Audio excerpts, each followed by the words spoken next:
Yes, reka nongere mfata akakanya mbasuhuze ariko mbahe n'ikaze mwebwe mwese tubana hano kuri Ibakwe Media TV. Mbahe ikaze irambuye cyane muri aya makuru agezwe muri iki gitondo cyo kuri uyu wa gatanu tariki 24 Mata 2026. Ni byinshi biri kuvugwa ku mutekano ku butaka bw'Urasirazuba bw'igihugu cya Kongo, ni byinshi biri kuvugwa mu Rwanda, mu karere ndetse no muri Afrika. Nyamwanga kumva niyanze no kubona. Ndaje mbabwira impamvu nshiye uyu mugani hakaba nawo ntangiriraho. Ibyandayishimiye bigiye kugwamo cyangwa se isosi iguyemo inshishi niko mbivuga, cyangwa se reka mba ariko mbivuga bijyanye no kuri kwa makuru ngiye kubabwiraho. Biravugwa neza ko ejo twabwiye inkuru yuko Uburundi buri ku isonga ry'umugambi w'Ububirigi wo gutera u Rwanda gukuraho ubutegetsi buriho. Ibyo byose twabigarutseho, ibikoresho Ububirigi bwatanze, icyo nakwita ubukangurambaga buri gukorwa na ambasaderi w'Uburundi mu Bubirigi, twagiye tubigarukaho.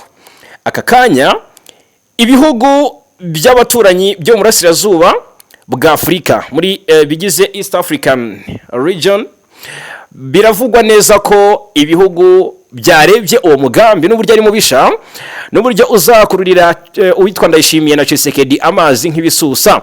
Abaperezida b'ibyo bihugu baramuhamagara kuri telefone bati nyabuneka sigaho ntiwigira inkunguzi. Turaje turebera hamwe rero ibyuko mu by'ukuri Ndayishimiye yumvise neza cyangwa se atumvise neza uyu muburo yahawe, ibyuko Ndayishimiye yabonye neza ko uyu mugambi ushaka kuza kumupfubana cyangwa se ukamugiraho ingaruka mbi. Ndaje mbabwiraho 5 kuri 5. Turatera ibiye rimwe twica inyene ebyiri ku makuru ajyanye n'u Burundi. Turebera hamwe impinduka President Ndayishimiye yakoze, yahinduye ushinzwe ibikoresho bya gisirikare. Impamvu nyamukuru ni ishya ryabira bikoresho byabayeho tariki 31 Werurwe shyira ya mbere Mata. Ndaje mbabwire abavanywe mu myanya n'abashyizwe mu myanya. Habayeho impinduka zikomeye mu gisirikare cy'u Burundi FDNB. Hanyuma ndababwira ko ingabo z'u Burundi hasohotse amakuru asa nka hari raporo irambuye y'ibiri kuzibaho. Murazizi mu Bibogobogo, murazizi Uvira, murazizi Fizi, Mwenga, aha hose ziri kwicirwayo mu buryo budasanzwe. Urusorongo niko nabivuga, abatishwe barafatwa amatekwa, abandi bakaburirwa irengero. Amakuru aragaragaza ko izi ngabo z'u Burundi zikomeje n'amaginga ya gupfa ndetse nk'udushwiriri nk'uko iyi nkuru yanditse ibivuga.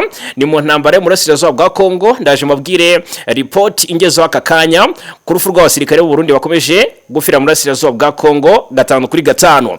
Isosi iguyemo inshishi cyangwa se intambwe yari yateye mu biganiro byo mu Busuwisi, ibiganiro byaduha ariko byabereje ubundi imontro mu Busuwisi. Isosi iguyemo inshishi cyangwa se intambwe yari yatewe iradindiye bijyanye n'amakuru ahari aka kanya. Mu byanzuwe cyangwa se mu myanzuro yafashwe harimo guhererekanya imfungwa, buri ruhande rugahayereza urundi imfungwa zarwo rufite. Aka kanya biravugwa ko uko guhererekanya imfungwa hagati ya Kinshasa na AFC M23 bigeze mu ihurizo rikomeye. Ni mu gihe twiteze ko vuba cyane twatwiseze ko M23 yakira abayo na Kinshasa ikakira abayo bigizwemo uruhare na Croix Rouge, ariko bisubiye ububisi. Ndaje mabwira ibintu bibaye. Hanyuma ikindi tuza kubabwira 5 kuri 5 ni gasopo itanzwe n'u Rwanda kuri Monisco ndetse na Loni cyangwa se ingabo za Loni. Birumvikana u Rwanda rutanze gasopo kuri Loni ikomeje kwemerera FDLR kwidegembya mu Burasirazuba bwa Repubulika Demokarasi ya Kongo. FDLR u Rwanda rushinja Kongo kuyishyigikira no kuyitera inkunga ndetse no kuba bafatanyije cyangwa se basangiye umugambi wo guhungabanyiriza umutekano. U Rwanda rubishinja Kongo ikabihakana, ahubwo irushinja gufasha umutwe wa M23 ufite ibice byinshi mu Burasirazuba bwa Kongo na maginga ya ukomeje urugamba. Aka kanya rero aka FDLR na Loni karashobotse. U Rwanda ibyo rutangaje naje mbabwire 5 kuri 5. Hanyuma ikindi tuza kubabwira, turinjira mu mfuruka z'ingendo z'abayobozi zisabira Louise Mushikiwabo amajwi muri manda ya 3. Murabizi ko Kinshasa ntibashaka ko Louise Mushikiwabo uyu muyobozi cyangwa se umunyarwandakazi uri ku mwanya w'umunyamabanga mukuru w'ibihugu bikoresha ururimi rw'igifaransa OIF rwose aka kanya Kongo ikomeje ubukangurambaga bwo gusaba ibihugu bitandukanye kutazamuha amajwi no kutamushyigikira ndetse no kwamagana kandidatire ku nshuro ya gatatu. Ariko noneho hari n'uburyo, hari n'ibindi bihugu biri kumva neza impamvu nyamukuru Madame Louise Mushikiwabo agomba gukomeza kuri uyu mwanya. Ndaje mbabwireho gatanu ku kandi. Ibyo byose rero turabiva muzini muzingo, reka nongere mbahe ikaze mbabwire ko tuza kubabwira aka kanya urubanza rwa Lieutenant General Philemon Yav birashoboka ko rwanasubikwa bijyanye no kuba abari baragijwe gukusanya ibimenyetso simusiga bya buriya butumwa bivuga ko ngo yahawe n'u Rwanda babibuze. Itsinda ry'inzobere mu ikoranabuhanga ryabuze gihamya na kimwe gishinja Yav. Bahamagaye abashinjacyaha barimo Constantin Dimakongba, abatanga buhamya, habahamagara n'uwitwa General Major Sylvain Kenge. Bose ibyo baje bavuga ntibyigeze bihura n'ukuri guhari cyangwa se ntibigeze bahuriza ku kuri guhari. Aka kanya rero birashoboka ko Yav yagira gutya akagirirwa umwere cyangwa se akarenganywa. Ubwo amakuru ndaje nyababwira gatanu kuri gatanu biravuga ko ngo hari uburyo rwose urukiko rwa gisirikare rwa hari Kinshasa ruri gutesha agaciro icyifuzo cya CNC. Iyi kintu cyo kigo cyari cyashinjwe kugenzura neza ibyo rubanza cyangwa se nibishinjwa Philemon Yav. Ubwo rero urukiko rurashinja cyangwa se rwatesha agaciro icyifuzo cya CNC ngo cyo kongera igihe mu iperereza kuri telefone za Lieutenant General Philemon Yav Ilunga. Ndaje mbabwireho gatanu ku kandi. Ubwo ariko munyemerere mbanze mbasabe gukanda subscribe cyangwa se abone, mukande like, mutanga n'ibitekerezo, munasangiza abandi aya makuru byose mubikore mu gihe namwe ubwanyu mwumva munogewe. Ariko kandi mpite nanzika mpera ahitwa Uvira. Uviraho impungenge z'umutekano ni zose, twavuze tubigaruka amakuru yacu yatambutse. Abaturage batuye muri teritwari ubwoba ni bwose, bavuga bati twapfa twakira, ntituzi niba buracya ariko ntibazi niba bwira, burira ntibamenye niba buri buke, kubera ko mu byukuri bahozwa ku nkeke n'igisirikare cya Kongo n'abambari bacyo bari b'ingabo z'u Burundi, Wazalendo, FDL ndetse na bariya bacancuro.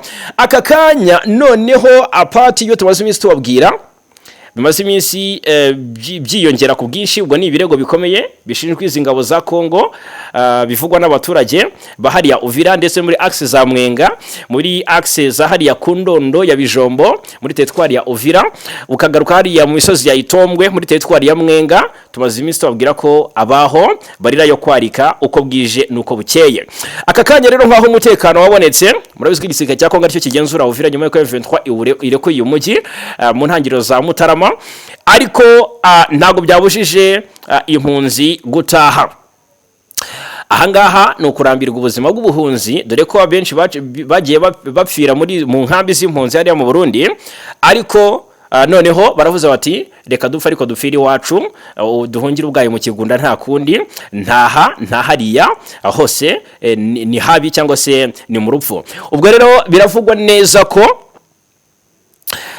habayeho ugutahuka kw'impunzi z'abanyekongo zavuye mu Burundi zisubira muri Republika Demokarasi ya Kongo muri Uvira. Ubwo rero byabaye kuri uyu wa kane tariki 23 Mata, ku munsi w'ejo hashize itsinda rya mbere ry'impunzi 470 nizo bagaragaza ngaha impunzi z'abanyekongo ngo ryatahutse riva mu gihugu cy'u Burundi risubira mu mujyi wa Uvira mu ntara Kivu y'Amajyepfo. Ibi byatangajwe n'ishami rya Au Commissariat des Nations Unies pour les Réfugiés, niba mbisomye neza mu rurimi rw'igifaransa, ariko ni HCR. Iri ni rero ni ishami rya HCR rishinzwe impunzi. Izo mpunzi zinjirira cyangwa se zinjira ziciye ku mupaka wa Kavimvira, ziciye ku mupaka wa Kavimvira zitahuka hano Uvira ziva mu Burundi. Noneho hariho na gahunda, ngo hariho gahunda yo kuzakira cyangwa se ngo yakozwe neza, ngo zakiriwe neza mu by'ukuri n'itsinda ry'abantu bo mu nzego za leta ndetse na HCR.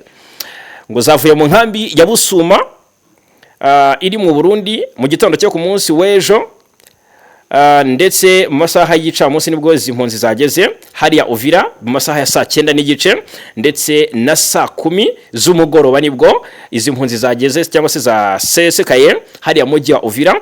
Icyo bivuze rero muri rusange ngo iyi ni gahunda yo gutahura ku bushake icyo nakwita repatriement volontaire, aho impunzi zisubizwa iwabo mu buryo bwizewe buteguye neza, bufashwa cyangwa se hifashishijwe cyangwa se ku bufasha bw'imiryango mpuzamahanga nka HCR.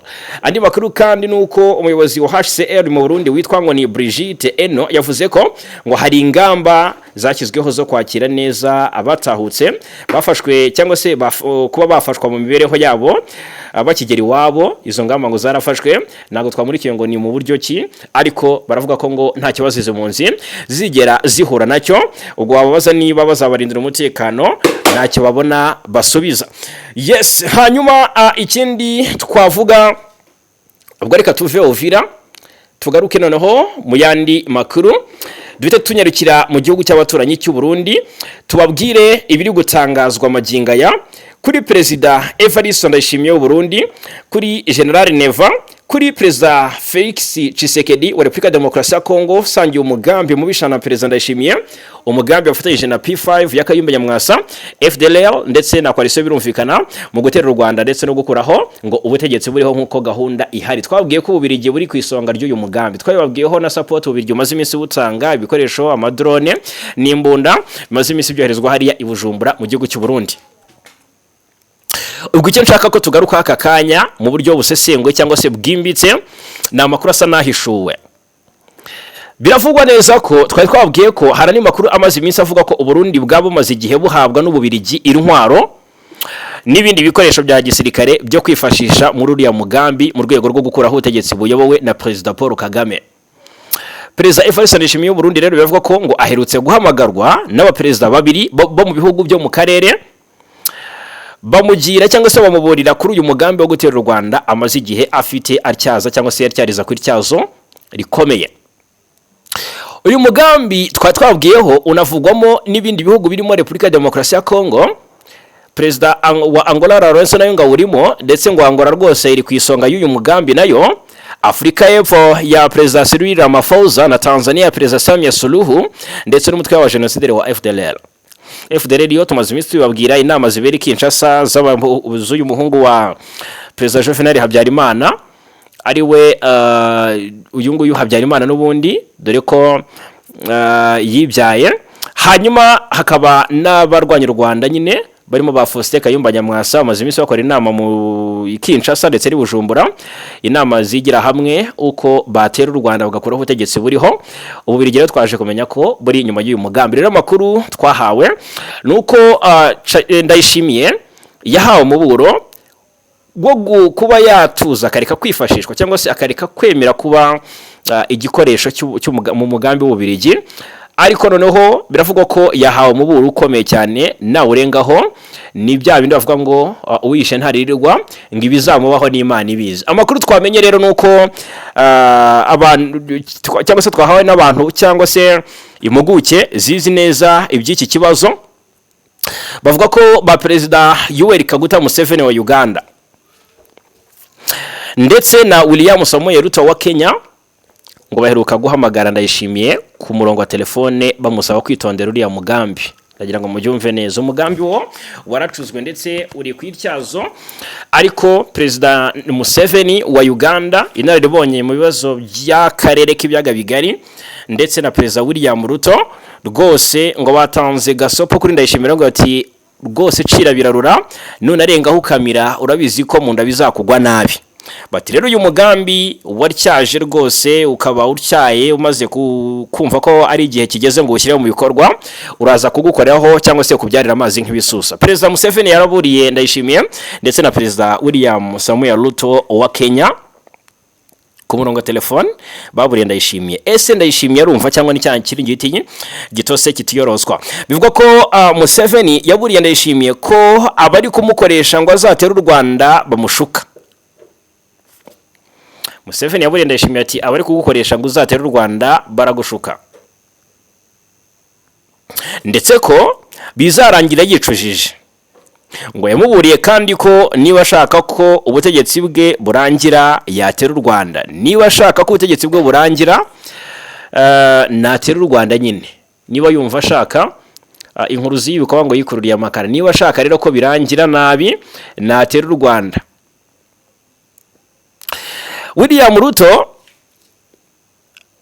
nawe yahamagaye Ndayishimiye mbere y'uruzinduko aherutse kugirira i Ouagadougou muri Burkina Faso. Murabizi ko Ndayishimiye amaze iminsi avuga kwa Perezida Traoré, ariko mbere gato yo kwerekeza i Ouagadougou William Ruto yari yamenye uyu mugambi wa Ndayishimiye n'Ububiligi ndetse na Tshisekedi, ahita ahamagara Ndayishimiye amubwira ati none se inshuti yanjye waretse kwikungurira.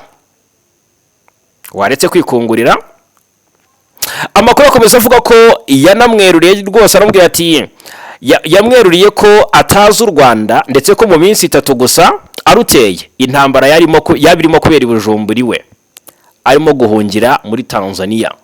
Ati rero niba ushaka ko rwose uhura n'ibibazo biruta ibyo ushaka gukemura, gerageza wumve ko gutera u Rwanda bisaba kuba uri ikindi kintu, ntago byakorohera, ntago byakugwa amahoro. Ubwo rero aramubwira ati mu minsi 3 gusa uteye u Rwanda intambara yabiri kubera Bujumbura mu Burundi, ukaba urimo guhungira muri Tanzania. Hanyuma ngo yanamubwiye ko ubu ndavuga ibyatangajwe na Ruto abwira Ndayishimiye mbere gato yo kwerekeza i Ouagadougou. Yanabwiye ko ati nka data birakomeye cyane, ngo yanamubwiye ko niba z'ukuntu abarwanyi ba M23 bakomeye, ingabo z'u Rwanda zikomeye nkabo inshuro 100. Perezida Museveni we ngo yiharangirije mugenzi we w'u Burundi amumenyesha ko akarere kadakeneye izindi ntambara, indi midugararo. Ndayishimiye arateganya gutera u Rwanda mu gihe hashize igihe kirekire umubano hagati ya Gitega na Kigali utifashe neza, utameze neza. Hari ibibazo bya politiki byadutse mu Burundi kubera manda ya gatatu ya Perezida Pierre Nkurunziza, byagize ingaruka mbi ku mubano mwiza wari usanzwe hagati y'ibihugu byombi. Ubwo rero kuva muri Mata umwaka wa 2015 u Rwanda rwakiriye impunzi zirenga 70,000 z'abarundi. Muri izi mpunzi rero harimo n'abanyapolitiki barwaniye manda ya gatatu ya Perezida Nkurunziza, birangira bagiye mu buhungiro. Kuvugwa rero kuvuga Burundi cyangwa se kuva icyo gihe Burundi bwashinje u Rwanda gushyigikira abari nyuma y'uyu mugambi wapfubye, ndetse kuva mu myaka 2 ishize Gitega yakunze gushinja Kigali gutoza inyeshyamba z'umutwe wa Red Tabara urwanya ubutegetsi bwayo. Ubwo rero ni ibirego u Rwanda rwakunze no gutera utwatsi rushimangira ko nta nyungu rufite mu bibazo by'u Burundi. Mu mwaka ushize wa 2025 ubwo Ndayishimiye yakunze kumvikana ashinja u Rwanda kuba arufite umugambi wo gutera igihugu cye ruciye muri Kongo, aburira amahanga ko mu by'ukuri natarufatira ingamba intambara izaba iya rusange. Ubwo rero Ndayishimiye mu kiganiro aherutse guha BBC yavuze ko u Rwanda nirushima gutera u Burundi Bujumbura ruciye muri Uvira, ati natwe rwose Kigali sikore duciye mu Kirundi. Iryo jambo twarigarutseho twaribabwiyeho. Uyu mugabo kandi yakunze kumvikana avuga ko u Rwanda rudafite igisirikare gikomeye kurusha icye, ndetse mu mezi ashize yumvikanye avuga ko ngo yigeze kurwana n'ingabo zarwo bikarangira azinesheje.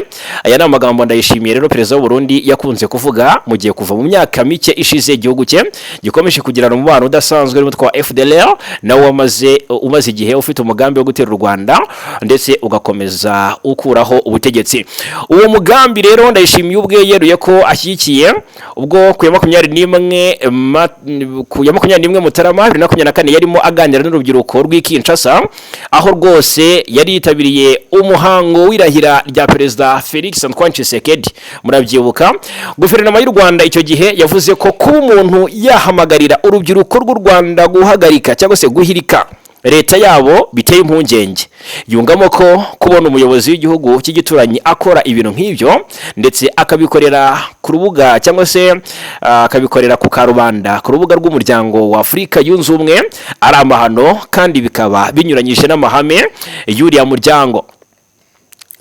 Ku ruhande rw'u Rwanda rushinja abayobozi b'u Burundi kwakira inyeshyamba za FDLR, umutwe ufitanye isano n'abasize bakoze jenoside yakorewe abatutsi mu Rwanda usanzwe ubarizwa mu burasirazuba bwa Kongo.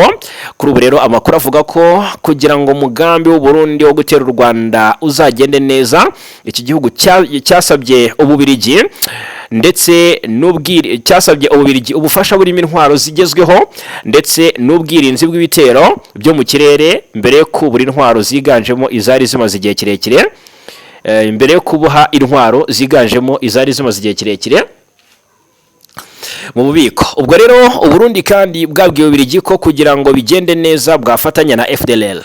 Ndagira ngo mubyumve neza. Amakuru avuga ko kuri ubu bwamaze guhabwa drone zibarizwa mu 5,000. Twabigarutseho makuru yacu yatambutse ndetse n'imbunda ziganjemo izirasa kure ndetse bukaba bwanateguye ingabo 5,000 zigomba kwifashishwa muri iyo ntambara ku Rwanda. Ububirigi kandi bukomeje gushyirwa mu majwi mu mugambi wo gushaka gukuraho ubutegetsi bw'u Rwanda nyuma y'uko muri Werurwe umwaka ushize u Rwanda rwafashe icyemezo cyo gucana umubano n'Ububirigi. Ibi byari nyuma yo kubushinja gutesha agaciro yaba mbere ndetse no mu gihe cy'abakimbirane yo muri Repubulika ya Demokarasi ya Kongo, aho Ububirigi bufite uruhare mu mateka mabi by'umwihariko mu gukora ibikorwa bibangamira u Rwanda. Rwabushinje rero kandi gufata uruhande mu makimbirane ari kuba rujya ku ruhande rubogamiye u Rwanda, rujya ku ruhande rubangamiye u Rwanda kandi runakwirakwiza ibinyoma kugira ngo hafatwe ibyemezo bibangamira u Rwanda, ariko byose bigamije guhungabanya u Rwanda n'akarere muri rusange. Ubwo rero icyo nicyo nababwira ndetse nababwiraho kuri uyu mugambi wa Ndayishimiye ndetse n'umuburo yahawe. Aka kanya nagira ngo mubyumve neza. Hanyuma reka turebere hamwe tukivuga ku Burundi impinduka Ndayishimiye yakoze. Reka dutere ibuye rimwe twicinyana ebyiri tubabwire ibyo Burundi byose uko byakabaye. Perezida Ndayishimiye yagize ati akora impinduka nyuma y'ibyabaye muri Kambase, ibikoresho bya gisirikare bigashya ndetse hakabaho na saga ikomeye cyane.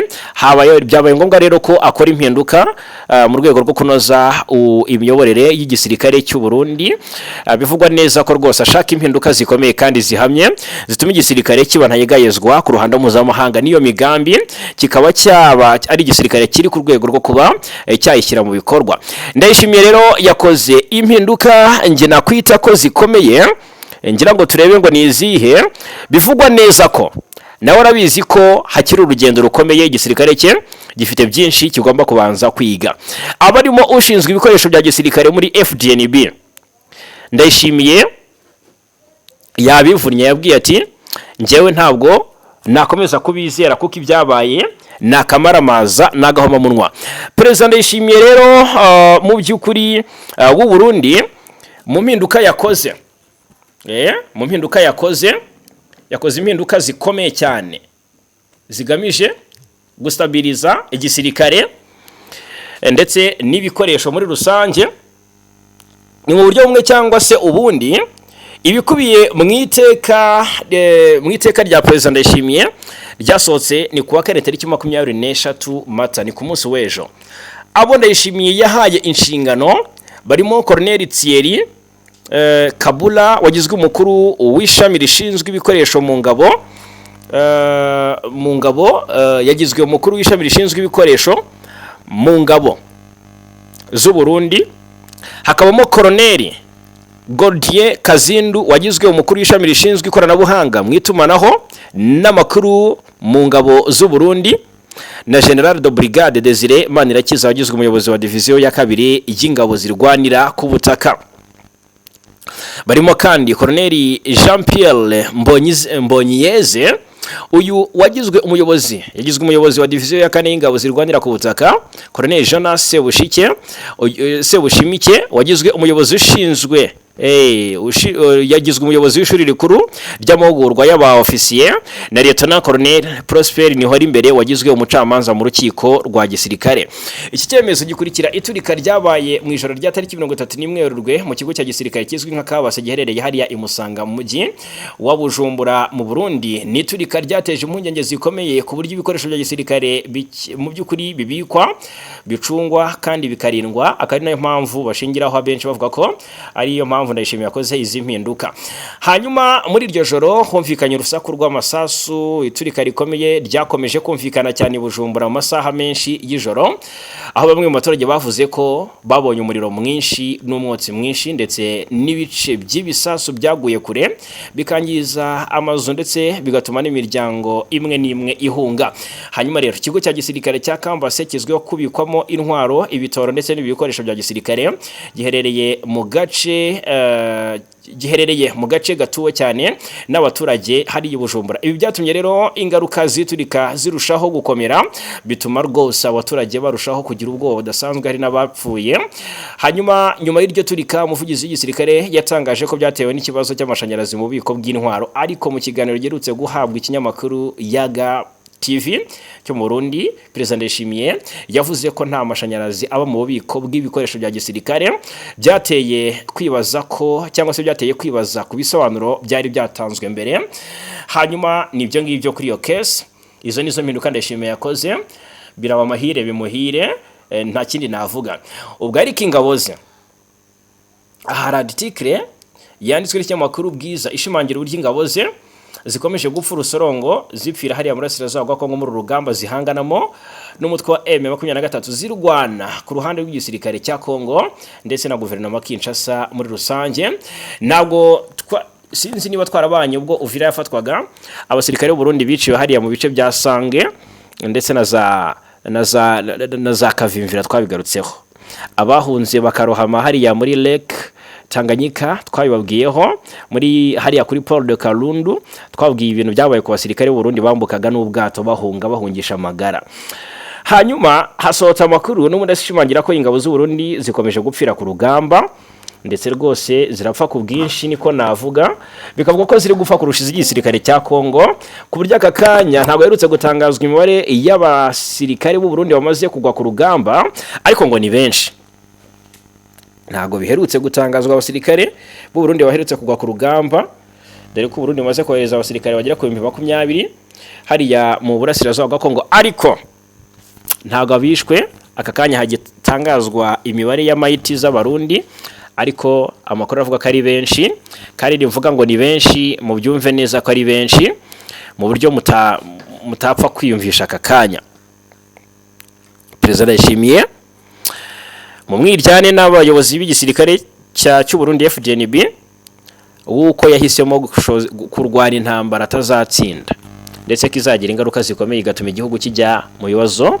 Iby'ubukungu byo birumvikana biranasanzwe, ariko noneho iki gihugu abenshi bavuga ko kizarushaho gutindahara niba gikomeje gufata ubushobozi gifite kigakomeza kuburoha mu ntambara gihanganamo kirwana ku ruhande rwa guverinoma Kinshasa, kandi bisa naho Tshisekedi atagitanga inkunga kuri Ndayishimiye nyuma yuko yamutengushye ingabo ze ntizirinde umujyi wa Uvira nk'uko byari byitezwe, bikarangira n'ubundi umutwe wa M23 ukandagiye muri uyu mujyi, nubwo waje kuburekura muri Mutarama, ariko ukuboza kwaranzwe n'insinzi ya M23 muri uyu mujyi wa Uvira. Ikibazo cya internet cyangwa se cya network gikomeje kubingora abahizi, ariko ndagira ngo mbabwize ukuri ko n'amaginga ya ingabo z'u Burundi zikomeje gupfa ku bwinshi. Abasirikare b'u Burundi boherejwe kurwana mu gihugu cya Kongo, muri Repubulika Demokarasi ya Kongo, rumvikana ngo bakomeje gupfa ku bwinshi nk'uko amakuru yakusanyijwe mu nzego z'igisirikare avuga. Biravuga ko kuri ubu igisirikare cy'u Burundi cyahinduye uburyo bw'imicungire y'imirambo, aho kuri ubu ihita yoherezwa mu mitwe abasirikare bakomokamo aho kuyishyira hamwe nka mbere. Amakuru aturuka ku rugamba ndetse n'umuyobozi bukuru w'igisirikare cy'u Burundi FDNB aravuga ko abasirikare b'u Burundi bapfa ku bwinshi biciye ku rugamba mu mirwano. Uburyo bwo gushyingura rero ngo bwarahindutse, imirambo ntikijyanwa ahantu hari hamenyerewe hazwi nk'ahitwa Guantanamo, cyangwa se ngo ibikwe mu byumba bikonjesha abantu hamwe, bikonjesha ahantu hamwe. Ubwo rero ngo abafanwe ku rugamba bapfuye bahita boherezwa muri za bataliyo babarizwamo akorera, amabatayo babarizwamo akorera mu ntara zigiye zitandukanye. Ubwo rero ku rundi ruhande kandi izindi ngabo nshya z'u Burundi zoherejwe ku rugamba hagati mu kwezi muri uku kwezi kwa Mata. Amakuru avuga ko kuva ku itariki ya 14 Mata abasirikare basaga 600 bo muri batayo ya 411 buriye ubwato bavuye i Lumonge bwerekeza ahitwa Baraka muri Kivu y'Amajyepfo, aho bageze ku itariki 15 Mata 2026. Bakihagera ngo bahise bashyirwa kuri gahunda boherezwa mu bice bitandukanye biberamo imirwano ngo bafashe bagenzi babo kurwanya M23. Amakuru avuye mu gisirikare cy'u Burundi avuga ko igisirikare cy'u Burundi gitakaza cyane abasirikare n'ibikoresho muri iyi mirwano, ndetse nko mu mirwano yo ku itariki 19 Mata mu duce twa Mikenke na Gicumbi ndetse ahitwa Abara ndetse na Poezero, abasirikare basaga 100 b'u Burundi bakomeretse bikabije ndetse 12 basiga ubuzima. Abatanze aya makuru nkuko tubikesha RPA, amakuru avuga ko ubwo na makuru ava mu gisirikare avuga ko igisirikare cy'u Burundi gitakaza cyane abasirikare n'ibikoresho muri iyo mirwano. Ko mirwano yabaye ku itariki 19 Mata 2026 ibera mu duce twa Mikenge, Gicumbi, Abara ndetse na Poezero, abasirikare basaga 100 b'u Burundi barakomeretse bikabije, abandi bagera kuri 12 bahasiga ubuzima. Abatanze amakuru ndetse bahamya neza ko rwose bavuga ko ngo ibintu nk'ibyo byakunze kuba cyane muri aya mezi abiri ashize.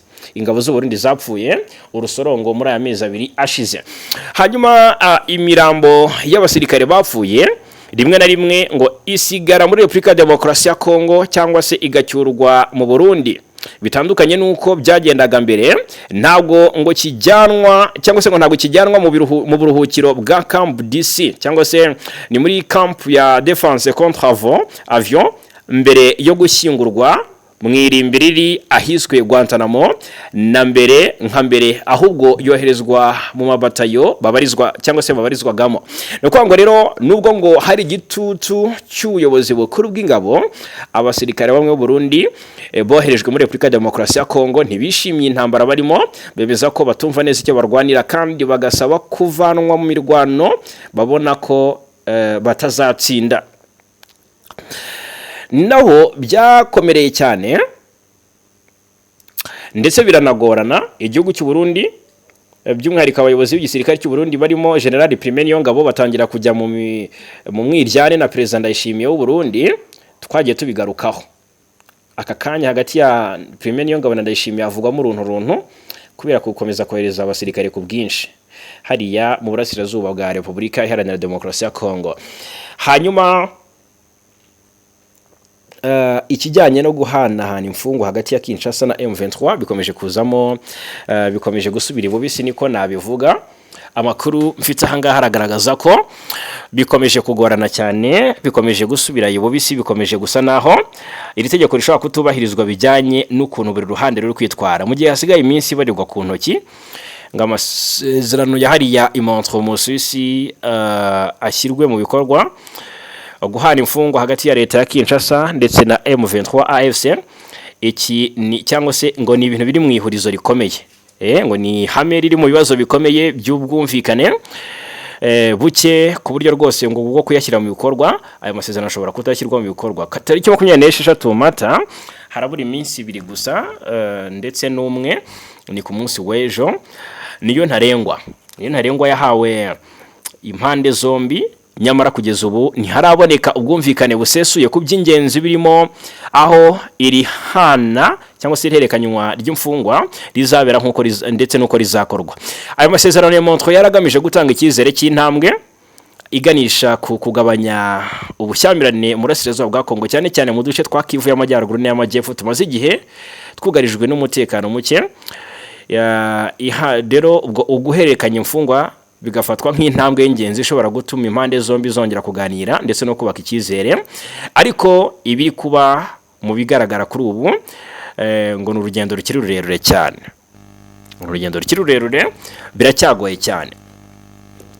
Hanyuma ikibazo nyamukuru kiri mu biganiro ngo nahazabera icyo gikorwa nyirizina.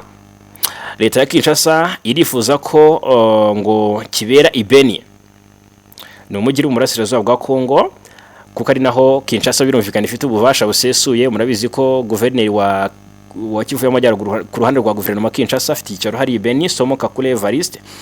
Ubwo rero niho Kinshasa ifite ububasha busesuye kandi yizeye umutekano w'abazitabira iki gikorwa. ku rundi ruhande ariko ihuriro AFC/M23 ryo rirashaka ko kibera ikisoro muri Uganda ahari icyizere cy'umutekano n'ubwigenge ku mpande zombi, ndetse rikaba ribona ko ari ahantu hatagira uruhande rubogamira ku rundi. Birumvikana cyane. Hanyuma Kinshasa irifuza ko bibera Beni aho ifite icyicaro cya guverineri wa Kivu y'Amajyaruguru. M23 kifuza ko bibera ikisoro muri Uganda ku mpamvu zuko rwose ho ngo nta kubogama kwaberayo. Hanyuma kandi ku rundi ruhande amakuru aturuka mu nzego z'iperereza n'abakurikiranira hafi iby'iki kibazo aragaragaza ko impande zombi zifite impungenge ku mutekano w'abazarekurwa n'uburyo bazakirwa, cyane cyane ko hari abakekwaho uruhare mu bikorwa by'intambara. Ibi rero mu by'ukuri bituma buri ruhande rushaka kugenzura neza aho igikorwa kizabera kugira ngo hirindwe icyatuma kigira ingaruka mbi. Ubwo rero kugeza ubu ndagira mbabwire ko nta mwanzuro urafatwa ku mugaragaro, ariko ibiganiro biracyakomeje mu buryo bwihuse kugira ngo ubwo harabura amasaha 21 kugira ngo ibyo bintu bibe byanzuwe, kugira ngo imyanya n'icyizere bishobore kuba indi cyangwa se kugira ngo ibi bintu bigende neza, buri ruhande gushyira inyungu zarwo imbere, ndetse ariko barasabwa kumvikana nyine. Haribazwa rero niba koko impande zombi zizashobora kugera ku bwumvikane mu gihe gito gisigaye, ngo ni amasaha 28, cyangwa niba aya masezerano azasubikwa cyangwa se agasenyuka burundu. Ubwo icyizere cy'amahoro kiracyari gike, ariko amahirwe yo kugera ku bwumvikana aracyahari mu gihe habaho ubushake bwa politiki n'ubwumvikane busesuye. Icyo nicyo nabasha kuvuga amaginga ya. Hanyuma reka noneho tugaruke ku bijyanye na FDLR n'icyo u Rwanda ruvuga ku bufasha Loni, cyangwa se ku kuba Loni iri guha FDLR rugari. Aka kanya ukabona FDLR ikomeje kwiyambambaranya, gukora ibyishaka byose, kwidagadura, kwisanzura, ariko Loni ibirebesha amaso mu bice igenzura ishinzwe kurindira umutekano, ugasanga FDLR ni ntakorwaho. Minisitiri w'Ububanyi n'Amahanga n'Ubutwererane Ambasaderi Olivier Nduhungirehe yagaragaje ko atumva uko ingabo ziri mu butumwa bw'amahoro bw'umuryango w'abibumbye muri Repubulika ya Demokarasi ya Kongo MONUSCO zemerera umutwe w'iterabwoba FDLR kwidegembya ku 22 Mata 2026, ubwo abakozi ba Loni baba mu Rwanda bibukaga ku nshuro ya 32 Jenoside yakorewe Abatutsi muri 1994. Minisitiri Nduhungirehe yagaragaje ko umuryango mpuzamahanga watereranya Abatutsi bicwaga muri 1994 kandi warabonaga neza ibyari biri kuba icyo gihe. Nduhungirehe yabwiye abakozi ba Loni ko umuyobozi w'ingabo zari mu butumwa bw'uyu muryango bwo kugarura amahoro mu Rwanda Minuari, Lieutenant General Romeo Dallaire, yamenyesheje ibihugu ko Abatutsi bari kwicwa bihugira mu kujya impaka ku nyito byabiha cyangwa se niba bigomba gutabara. Agaragaza ko nubwo umuryango mpuzamahanga utagize icyo ukora, hari abasirikare bo muri Minuari bazahora bashimirwa kubera ko bagize ubutwari bagatabara Abatutsi. Muri bo yavuzemo Captain Mbaye Diagne wakomokaga muri Senegal, avuga General Major Henry Kwame Anyidoho ndetse na General Major Joseph Nal Adinkra bo muri Ghana. Minisitiri Nduhungirehe yabwiye abakozi ba Loni baba mu Rwanda ko nyuma y'imyaka 32 Jenoside ibaye hakigaragara abantu mu by'ukuri bayihakana bakanayipfobya, kandi ko abagizemo uruhare barimo bahoze mu ngabo za Ex-FAL n'interahamwe bahungiye mu yahoze ari Zaire, baremye umutwe wa FDLR ugikomeje gukorera mu burasirazuba bwa Kongo ndetse ugikorerayo mu bwisanzure. Rero agasobanura ko nyuma yo kwakirwa na leta ya Zaire ndetse ntibamburwe intwaro, Ex-FAL n'interahamwe byagabye igitero ku ishuri ryisumbuye rya Nyange tariki 18 Werurwe muri 1997, bicabwe mu banyeshuri baho nyuma yo gusaba Abahutu kwitandukanya n'Abatutsi bakabyanga, hanyuma bagasubiza ko bose ari Abanyarwanda.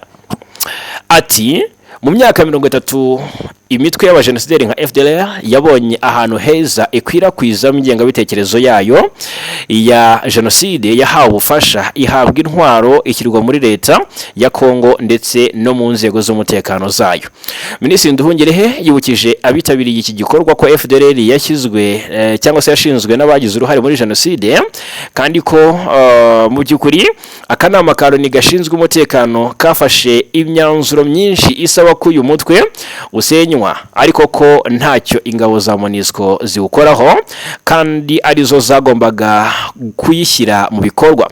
Ati rero kubw'iyo ku bw'ibyo ndibaza bishoboka bite ko umutwe wafatiwe ibihano na Loni wagize uruhare muri jenoside wemererwa gukorera hafi y'umupaka w'u Rwanda imyaka irenga 30, umuryango mpuzamahanga uvuga ngo ntibizongere ubibona. Umuryango mpuzamahanga uvuga uti ntibizongere ukabibona ariko ntubyamagane. Asobanura ko kubera imitwe nka FDLR ubwicanyi bukorerwa abantu hashingiwe ku bwoko bukomeje kwiyongera muri Burasirazuba bwa Kongo, kandi ku mvugo zenyegeza urwango zibasira ndetse abanyekongo b'abatutsi barimo n'abanyamulenge zivugwa nabo muri leta ibisa n'ibyabaye mu Rwanda mbere ya jenoside. Minisitiri Nduhungirehe yasabye umuryango mpuzamahanga gukura amasomo mu mateka yabaye mu Rwanda ukarwanya ibikorwa biteguza indi jenoside mu karere biri mu rwango ndengakamere, ndetse rwose ngo kugira ngo utazongera gutererana ikiremwa muntu. Turi kugana ku musozo, reka noneho turebere hamwe ibyatangajwe ku rubanza rwa Philemon Yava. Biranashoboka ko noneho wavuga ko Yava ibyaha ashinjwa bishobora kuba rwose nta gihamya biri kugaragazwa, ariko urukiko rwa gisirikare rwatesheje agaciro icyifuzo cy'uyu muryango ni CNC cyo kongera igihe mu iperereza kuri telefone za Lieutenant General Philemon Yava umaze iminsi mu mvuto azira gukorana n'u Rwanda. Ubwo rero Philemon Yava Ilunga ibimenyetso bimushinja byakomeje kubura na magingaya. Ubwo rero urwego rw'igihugu rushinzwe umutekano mu by'ikoranabuhanga ni Conseil National de Cyberdéfense cyangwa se CNC, niyo mbisomye neza mu gifaransa, ntabwo igifaransa ni yaminiya. Gusa kuwa kabiri rwitabye urukiko rukuru rwa gisirikare Kinshasa rusobanura impamvu rutaratanga telefone za Lieutenant General Philemon Yava Ilunga. CNC yagaragaje ko izo telefone ziri mu buryo bukomeye bwo kurinda amakuru, bigatuma bisaba igihe kirekire n'ubushakashatsi bwimbitse. Rero kubw'iyo mpamvu yasabye urukiko kuyongerera igihe kugira ngo ikomeze gusesengura izo telefone n'ibindi bikoresho bifitanye isano nazo. Hanyuma gusa urukiko ntirwemeye ubu busabe, ruvuga ko bwatanzwe mu buryo budasobanutse kandi budafite ibisobanuro bihagije. Mu mwanzuro warwo rwategetse ko izo telefone zisubikwa cyangwa se zisubizwa aho zakuwe, yatuma hanyuma rugaragaza ko nta mpamvu ifatika yatuma urubanza rudindira. Hanyuma urukiko kandi rwemeje ko iburanisha rizakomeza tariki ya 5 Gicurasi, umunsi uzatangirwaho ibisobanuro by'uregwa ndetse n'uruhande rw'umwunganira. Hanyuma Lieutenant General Philemon Yava Ilunga wahoze ayoboye zone ya 3 y'ingabo za Congo FARDC akurikiranyweho icyaha gikomeye cyo kugambanira igihugu, ndetse akaba afungiye muri gereza ya Kinshasa mu kwezi kwa 9 2022 nibwo yataye mu mvuto, mu gihe iperereza ku byaha ashinjwa rigikomeje na magingaya.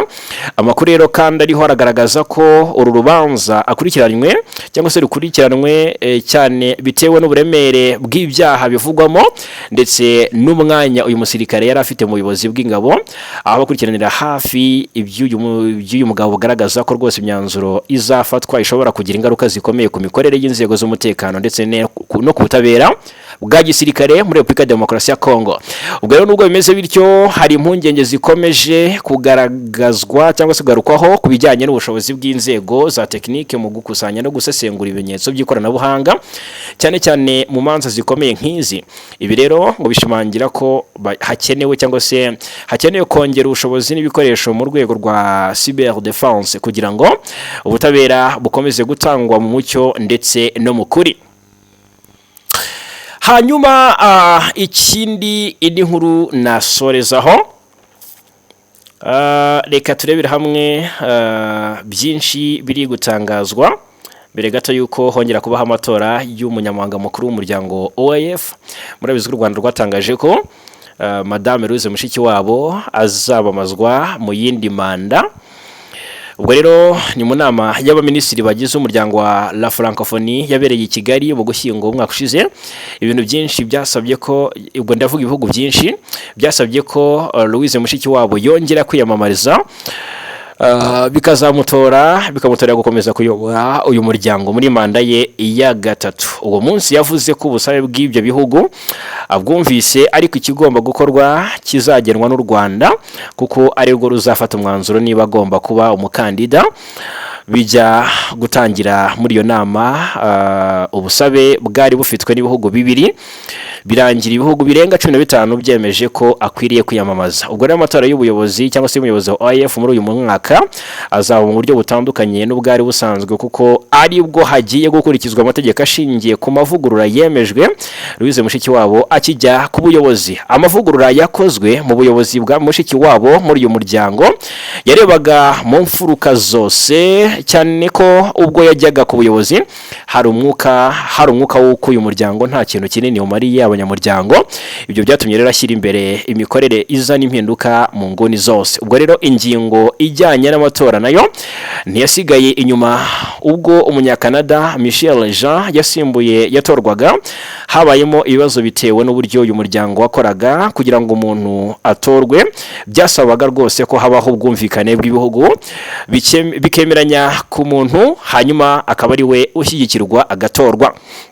Icyo gihe ibihugu bya Afurika byananiwe guhuriza hamwe ngo bishyigikire umunyamauritani ari we Jean-Claude de Lestrac. Birangira umukandida Michel Jean wari ushyigikiwe n'Ubufaransa na Canada, icyo gihe byarangiye ari utowe. Hanyuma uko kwemeranya rero ku bakandida, hari n'abakuze mu by'ukuri banakunze kugarukaho, bavuga ko Louise Mushikiwabo yatowe biturutse ku mubano ukomeye u Rwanda rufitanye n'igihugu cy'Ubufaransa.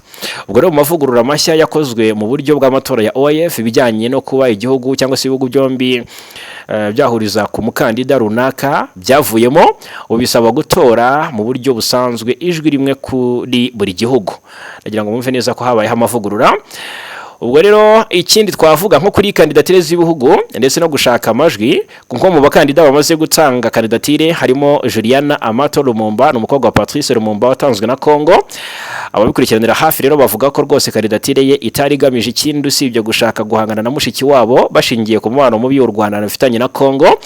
Mu itangazamakuru ndetse no mu mvugo z'abanyapolitiki bo muri Congo bategereza ko aya matora azatorwa cyangwa se azakorwa mu buryo bwa kera, aho bisaba gushaka ubwiganze bw'ibihugu ku buryo bumva ibihugu bitabanye neza n'u Rwanda bizashyigikira kandidatire y'uyu mukobwa wa Patrice Lumumba watanzwe na Congo. Rero undi mukandida ni Dacian Cioloș wabaye minisitiri w'intebe wa Romania.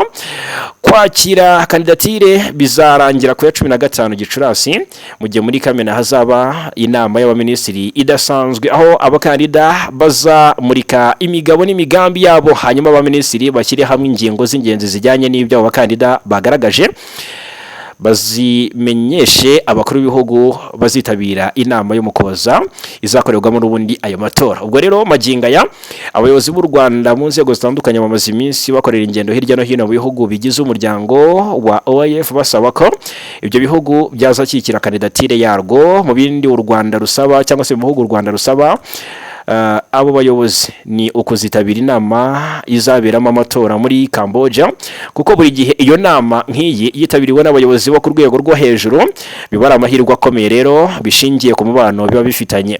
Hanyuma OIF igizwe n'ibihugu 90 na za guverinoma muri ibyo bihugu 53 nibyo bitora umubare munini wabyo nibyo muri Afurika. Icyo rero nicyo navuga. Hanyuma kera kabaye iyi nkuru ingezeho mu kanya rwose, iperereza ryakozwe na leta ya Tanzania ku mvururu zakurikiye amatora rusange yo mu Kwakira mu mwaka ushize yabaye muri icyo gihugu, ryagaragaje ko abantu nibura 518 ari bo bishwe, barimo 197 barashwe, naho barenga 2000 barakomereka. Mu bapfuye harimo abagabo 490, abana 21 ndetse n'abagore 16, ariko umubare nyakuri ushobora kuba urenzeho nk'uko bigaragazwa muri iyi nkuru kubera abashyinguye mu ibanga bitigeze bimenyekana. Komisiyo rero yashyizweho na leta ngo ikore iperereza iyobowe na Mohamed Chande Othman nigeze igaragaza banyirabayazana bizo mfu. Gusa muri iyo raporo yayo yasabye ko hakorwa iperereza ryimbitse ibintu byateje impaka rero, kuko abatavuga rumwe n'ubutegetsi bashinja inzego z'umutekano gukoresha ingufu z'umurengera. Izi mvururu zabaye nyuma y'uko Perezida Samia Suluhu Hassan atsindiye amatora ku majwi 98%, ariko abatavuga rumwe n'ubutegetsi barabyamaganye bavuga ko atari amatora anyuze mu mucyo, cyane cyane ko bamwe mu batavuga rumwe nawe batemerewe kwiyamamaza muri aya matora. Ubwo rero n'imiryango mpuzamahanga yagaragaje impungenge ku mucyo w'ayo matora.